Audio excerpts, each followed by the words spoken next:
Lyon Pôle Bourse, faire grandir les entreprises grâce à la cotation, animer le club des sociétés cotées et développer un écosystème boursier dynamique.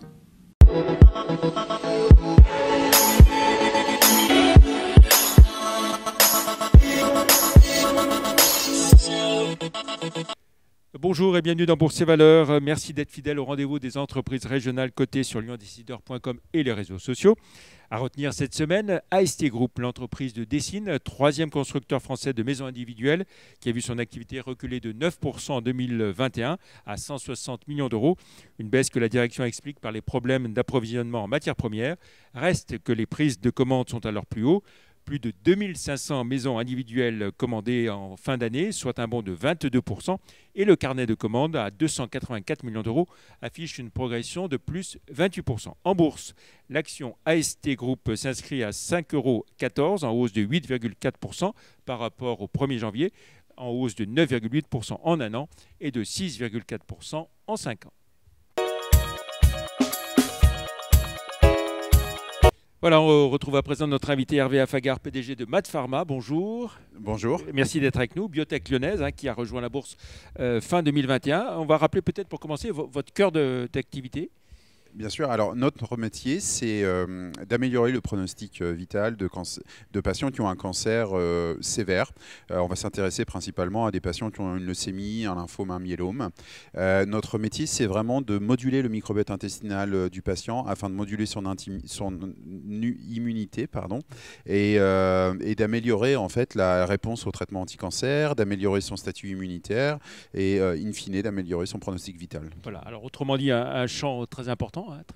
Un champ très important parce qu'on est en oncologie, un champ très important aussi puisqu'on ouvre la voie de nouvelles modalités thérapeutiques, notamment grâce à la modulation du microbiote intestinal, ce qui est une voie qui est inexplorée à ce jour, et ce qui est très intéressant notamment pour des pathologies où il y a très peu de médicaments, ou plutôt les médicaments dans le passé ont échoué, donc cet angle d'attaque nouveau nous paraît très prometteur. Alors justement, j'avais envie de vous demander quelle était la force d'une jeune biotech comme vous par rapport à un grand labo pharmaceutique. C'est quoi? C'est le fait que vous êtes plus agile, que vous avez plus de facilité à innover Déjà, je voudrais rappeler ce qui nous motive. C'est on est une société qui est vraiment patient-centrique et c'est pas galvaudé. Chez nous, on est vraiment très fortement fiers de ce qu'on fait pour les patients et on se plie en quatre littéralement pour les patients.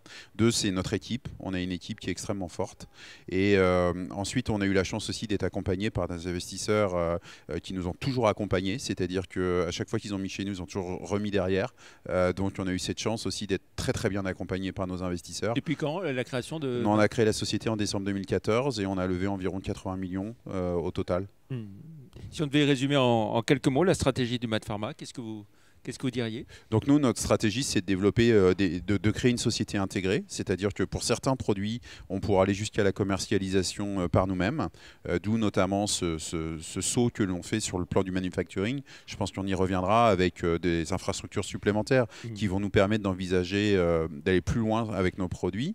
Il y a des marchés beaucoup plus larges, par contre, comme notamment les tumeurs solides, où on va chercher des partenariats. Donc pour ces situations-là, on sera des développeurs de produits et on licenciera nos produits à des grands groupes pharmaceutiques. Combien de salariés dans l'entreprise aujourd'hui?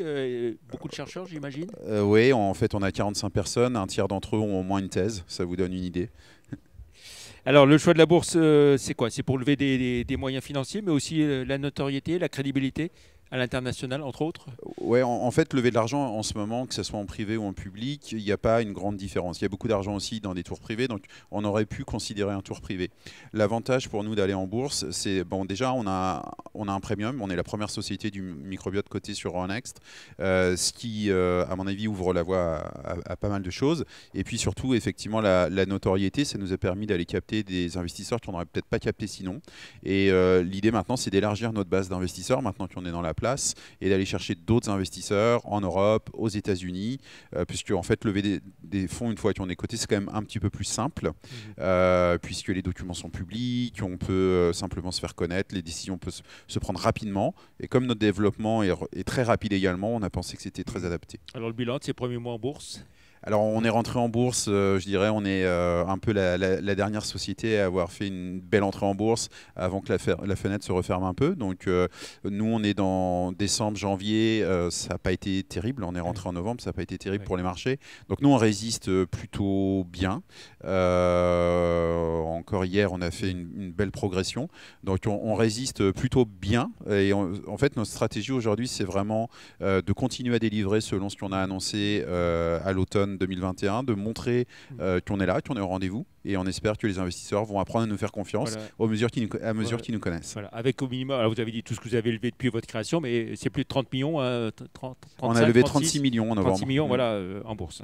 Alors, on en vient aux actualités récentes de MaaT Pharma, avec des résultats positifs sur vos candidats à médicaments importants. Oui, sur nos deux candidats principaux, donc MaaT13 qui est un produit qui est actuellement en phase 3 et MaaT33 qui est le produit suivant, on va dire, pour lequel on vient de terminer une phase 1B. Donc tout d'abord sur le premier produit MaaT13, on a annoncé des résultats très prometteurs dans un grand congrès américain en décembre. Donc là on est tout à fait en ligne avec le plan et les résultats sont bons et nous permettent de sécuriser justement le passage dans cette phase 3 qui est la dernière étape avant potentiellement le dépôt d'une demande d'autorisation de mise sur le marché. Donc on pourrait être fin 2024 en position de demander une demande d'autorisation de mise sur les marchés. Et puis le deuxième produit, la phase 1B, qu'on a annoncé au mois de janvier, on l'a interrompu plus tôt puisque les résultats étaient meilleurs qu'escomptés.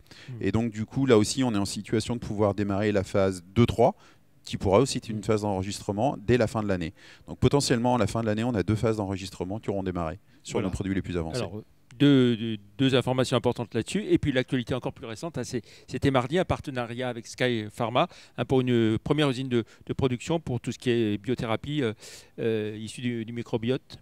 Oui, alors effectivement, ce partenariat va nous permettre de supporter notre développement clinique et commercial sur les deux premiers produits, que je viens d'évoquer. Mais on a aussi encore une nouvelle génération de produits qui arrive, qui met en œuvre des technologies beaucoup plus complexes. Et l'idée de cette usine, c'est de pouvoir faire cohabiter ces deux activités, du produit actuel et du produit de nouvelle génération. Et c'est un investissement initial d'environ 1500 m² qu'on pourrait porter à 3000 m² dans l'est de Lyon, à Saint-Quentin-Fallavier, en partenariat avec Sky Pharma. Et en fait, Sky Pharma a son expertise de producteur de produits pharmaceutiques, mais plutôt du côté des petites molécules. Ils ont plutôt cette culture. Donc nous, on va apporter toute la composante biologique et on va travailler intelligemment avec eux. Eux vont amener ce qu'ils savent faire, nous on va amener ce qu'on sait faire et on a décidé de faire ce partenariat dans la durée pour encore accélérer et sécuriser notre développement. Et ce sera un investissement, cette usine, de quel ordre à peu près En fait, on n'a pas encore complètement dévoilé les termes du contrat, mais effectivement, c'est plusieurs millions d'euros, en tout cas pour MaaT Pharma. Je ne connais pas les chiffres exacts de Sky Pharma. Pour bien comprendre de ce que vous apporte donc Sky Pharma par rapport à vous. En fait, Sky Pharma va nous amener tout ce qui est système qualité, pharmacien responsable qui est celui qui va libérer les lots. Donc tout ce qui est réglementaire, on va s'appuyer sur eux. Tout ce qui est infrastructure, on va s'appuyer sur eux. Et ce qu'apporte MaaT Pharma, c'est tout la conception des bioprocess et l'exploitation des bioprocess. C'est-à-dire que ce sera nos équipes dans les murs de MaaT Pharma, mais c'est nous qui voulons maîtriser toute la partie process. Quand on est sur des produits biologiques, ce sont des produits à forte variabilité qui sont assez difficiles. Donc ça, on veut complètement garder le contrôle. Voilà. Alors j'allais vous demander comment se présente, avec toutes ces bonnes nouvelles, l'exercice 2022. Quelles sont vos ambitions pour 2022 ? Donc 2022, on a l'ambition de rentrer sur 2 phases d'enregistrement. Ça, c'est énorme pour la société. Donc ça, c'est un objectif très clair. Et réussir aussi le saut vers cette nouvelle technologie dont je parlais tout à l'heure. Je ne vais pas rentrer dans les détails, c'est un petit peu compliqué. Mais cette technologie est très, très prometteuse parce qu'elle permettrait d'avoir un business model à la fin hyper agile pour pouvoir adresser non seulement plusieurs types de tumeurs quand on parle de cancer, mais également plein de pathologies.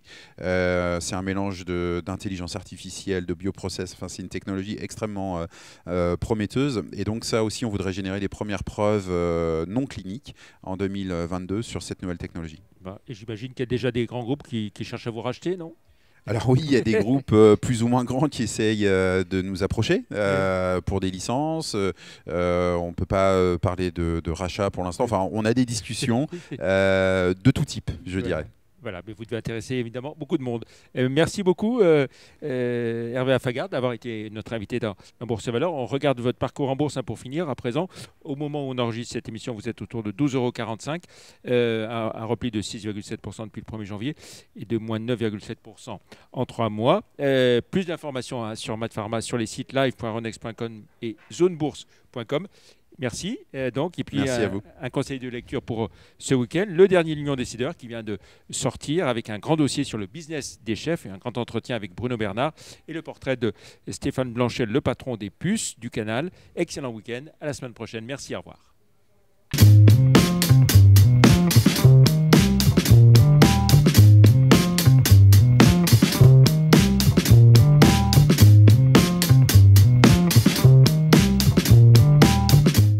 Retrouvez les enregistrements et informations de marché sur les sites de Zone Bourse et d'Euronext.